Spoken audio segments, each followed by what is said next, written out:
Olá pessoal, tudo bem? Meu nome é Diego Dias, eu sou professor aqui do NASP, tá bom? Campus Engenheiro Coelho. Sou professor de Física, pessoalzinho do primeiro ano, mas também ajudo bastante o pessoal do ensino médio também, de uma maneira geral, com plantões de Matemática, Física e Química. Tá bom? Eu queria só falar um pouquinho de mim aqui, para que vocês ficassem um pouco mais tranquilos, um pouco mais relaxados em relação à prova do vestibular. Eu acredito que talvez eu tenha um pouquinho de experiência de prova, tá? Para a maioria de vocês que estão fazendo vestibular agora, né? Tá com 18 anos, aí vocês são nascidos mais ou menos de 2000. Eu venho fazer prova desde dos anos de 2002, mais ou menos. Ou seja, tem mais ou menos uns 10 anos de experiência. Então acho que dá para dar uma forcinha mais ou menos para vocês terem uma tranquilidade na hora de fazer a prova. Tá bom, pessoal? Vamos só focar um pouquinho primeiro nas matérias, tá bom? E mais pro finalzinho do vídeo eu dou umas últimas dicas que eu acho que elas são um pouco vitais para você fazer uma boa prova, tá? São dicas de prova mesmo, beleza? Primeiro, só relembrando, o Enem, ele não é uma prova tão conteudista assim, tá? Então, se você souber fazer bem o seu famoso feijão com arroz ali, né? O seu tranquilinho, você vai conseguir tirar uma ótima nota no Enem, tá bom? Então não se preocupe com fórmulas mirabolantes, tá bom? Se preocupe com o básico. Vamos começar ali por cinemática, né? Parte de mecânica cai pra caramba no Enem. Então vamos relembrar um pouquinho, tá? Lembra das equações, sorvete, sorvetão e voade, tá? O que são as equações? A equação do sorvete é a equação do espaço. Nela você fala S é igual a S0 mais V vezes T, onde S é a sua posição, o seu espaço, né? V é a sua velocidade e T é o tempo. Tá? Lembre-se, isso aí é uma equação do primeiro grau, então se você consegue correlacionar isso com matemática, você vai lembrar que funções do primeiro grau, vocês têm coeficientes lineares e coeficientes angulares.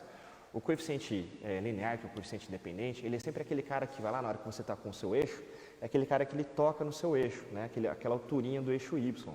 Isso, referente à física, é o seu espaço inicial. O ângulo que você vai estar fazendo no seu gráfico, que é o coeficiente angular, ele vai ser em relação à sua velocidade. Bom, fique ligado nessas coisas que às vezes você consegue matar uma questão só de olhar às vezes para um gráfico que ela vai dar para você.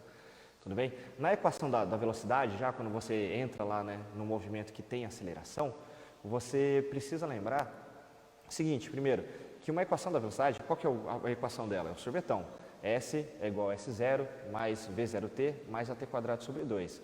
Isso já é uma função de segundo grau, né? Porque o seu tempo está ao quadrado. Então, logicamente, é uma função de segundo grau, vai dar uma parábola isso aí. Para você lembrar um pouquinho, conseguir correlacionar um pouquinho das suas questões, lembre sempre, se você vai estar, sua aceleração é positiva, né? Você vai ter um movimento acelerado ou um movimento retardado, tá? Como é que você vai ter essas relações?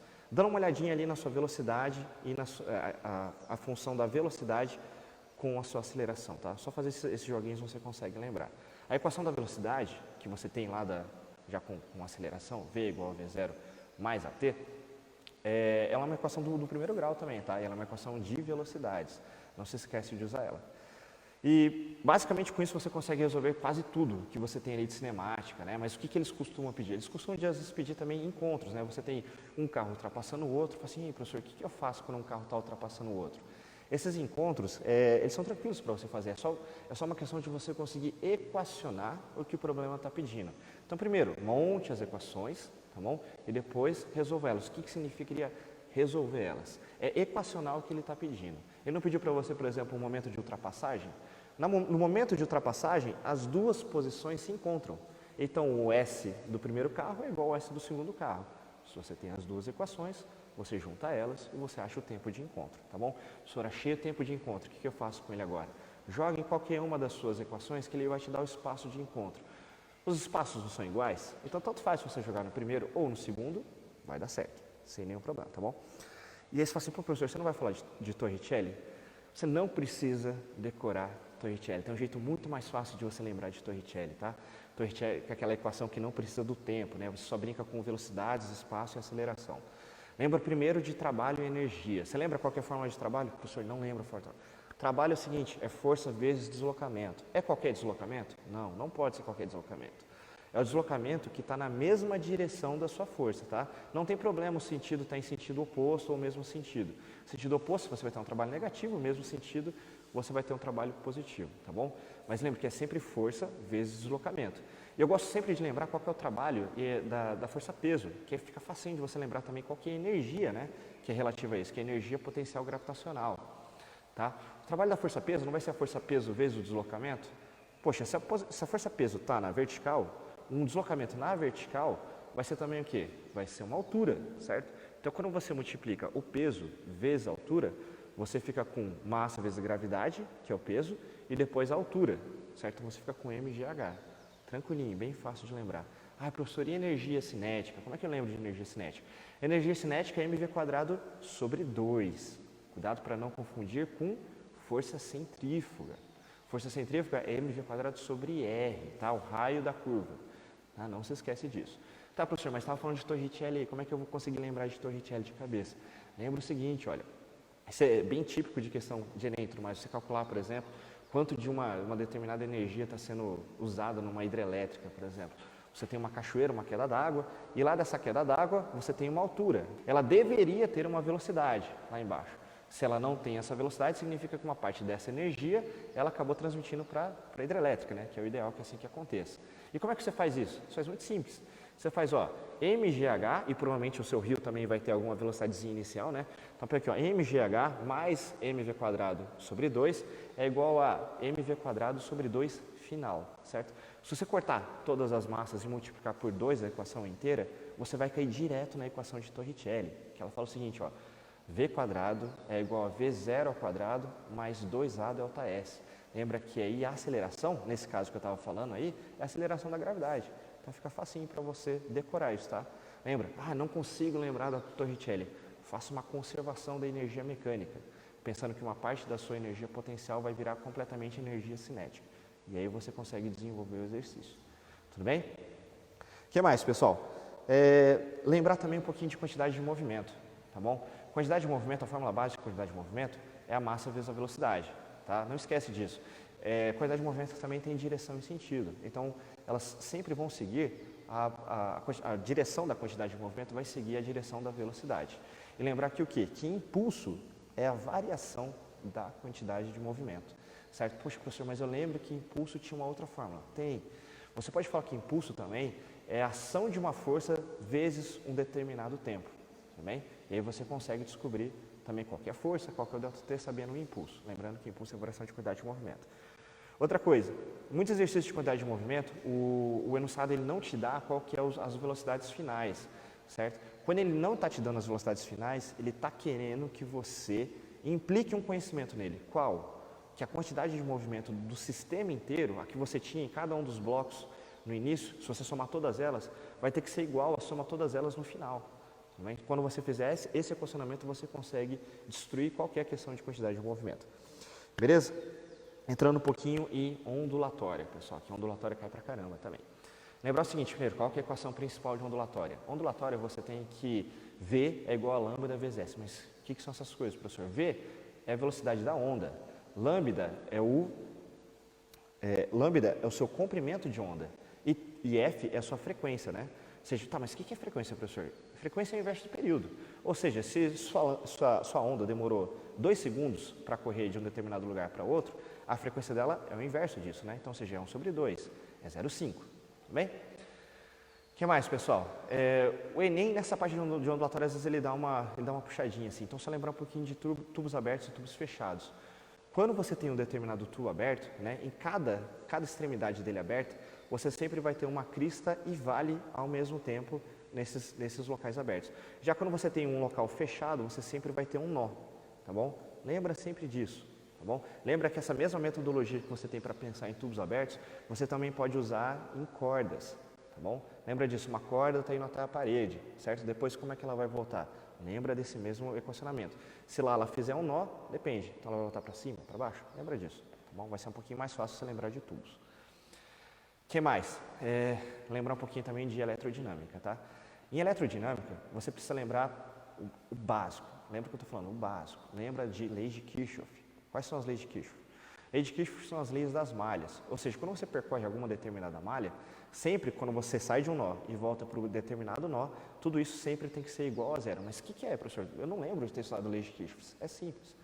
Você vai ter que percorrer cada um dos elementos da sua malha, resistências, geradores, da seguinte maneira. Se você percorre uma resistência, né, você escolheu um sentido para percorrer essa malha.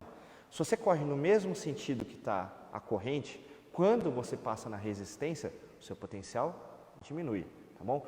Quando você passa num gerador, você tem que ficar ligado. Se você está indo para o tracinho pequeno, para o tracinho grande, né, para o menos, para o mais, você ganha potencial.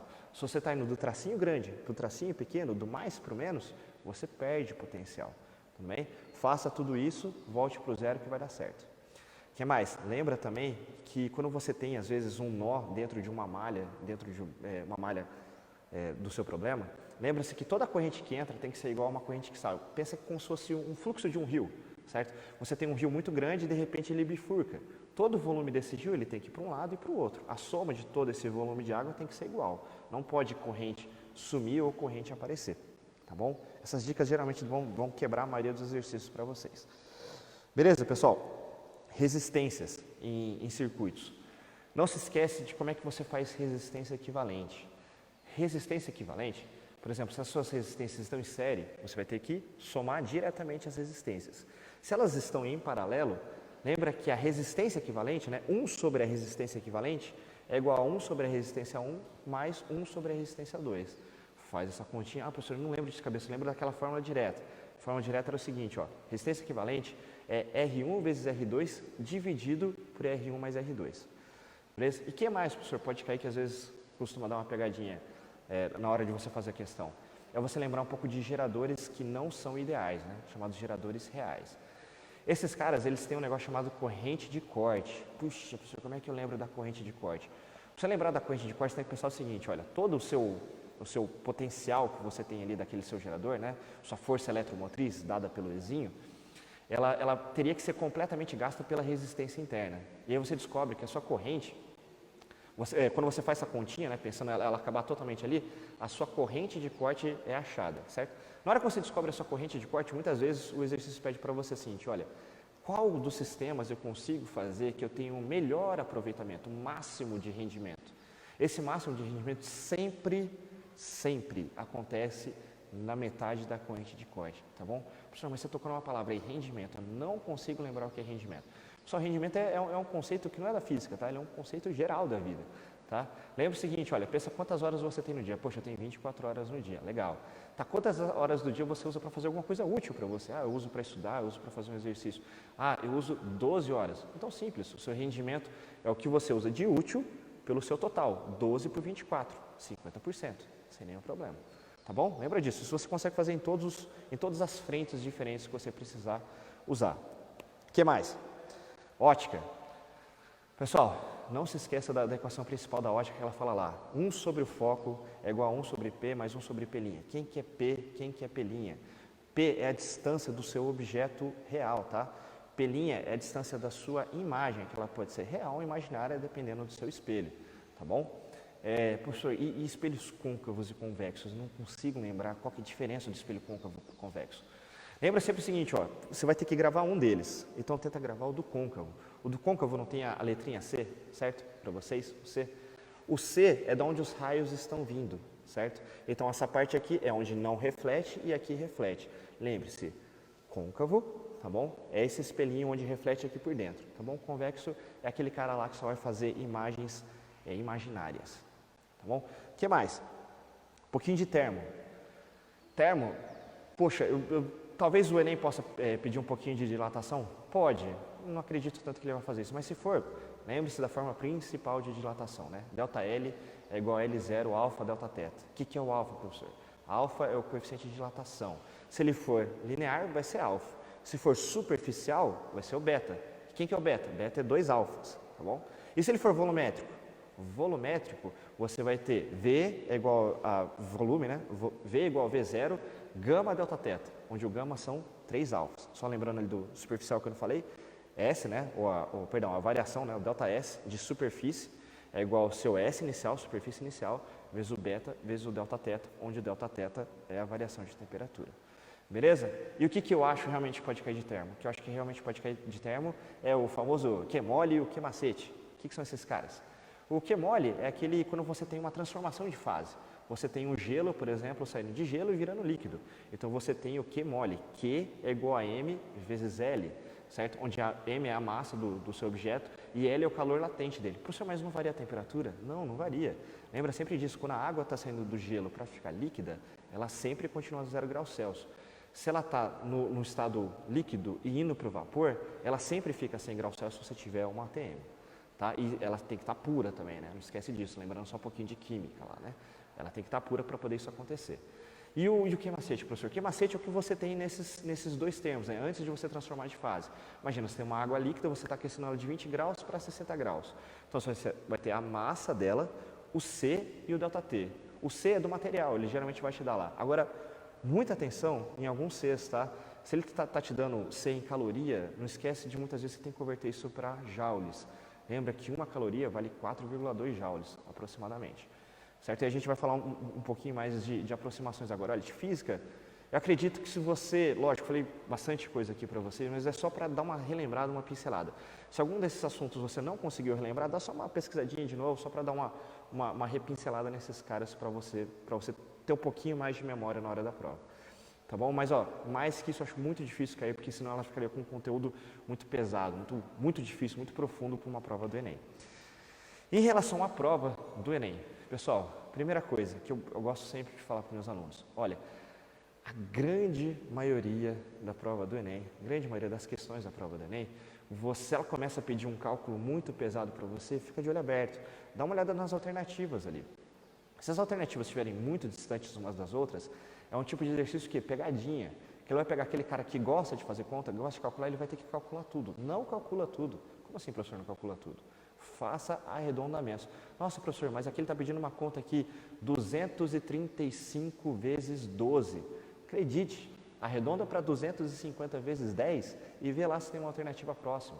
Professor, como que eu vou saber se as alternativas estão próximas ou não? Geralmente são casas em relação à vírgula. Por exemplo, você tem uma alternativa 1, 10, 100, 1000, cada uma delas sendo às vezes 10 vezes maior que uma que a outra, você já tem um bom processo de arredondamento nisso aí. Posso arredondar até quanto, mais ou menos, professor? Até uns 10% ali, você vai, olha, acho que acertar 99% das questões, falando sério mesmo, no Enem não tem tanta essa dificuldade. Faça ela com calma. Primeiro, seguinte, na hora que você receber a prova, não sai que nem um doido já fazendo a prova, sair correndo mais. Porque geralmente você tem uma descarga de adrenalina muito forte nesse começo, porque você pensa, ai meu Deus, meu futuro está em jogo. Não, calma. Sabe, o seu futuro estava em jogo todos os dias que você resolveu estudar. E aí você foi conseguindo o seu futuro. Hoje é o dia só da prova. Ali você só vai colocar no papel tudo aquilo que você já estudou. Tá bom? Fique tranquilo em relação a isso. Então não começa direto já matando tudo que é questão, que nem um doido. Faz com calma, respira um pouco, aqueles primeiros 5 minutos são de uma adrenalina muito pesada. E geralmente sua concentração cai quando você faz isso. Então tenha um pouquinho de calma, faça isso, relaxa um pouco. Professor, como é que eu vou fazer para baixar a adrenalina? Cara, tem instruções da prova, não sei se você já percebeu isso. Dá uma lida nas instruções da prova, fala assim, minha prova tem que ter tantas questões. Confira se sua prova tem tantas questões. Pode acontecer que às vezes seu caderno veio ruim e você tem um pouco menos de questões, o fiscal vai ter que te dar uma prova nova e tudo mais. E quando você vai folheando as questões, você vai vendo que você vai ficando um pouco mais tranquilo, que você vai vendo os assuntos e fala, poxa, eu estudei isso aqui. Eu estudei isso, eu estudei isso, eu estudei isso, eu estudei isso. Mas assim, cara, eu sei o que essa prova vai pedir, então eu vou ir bem.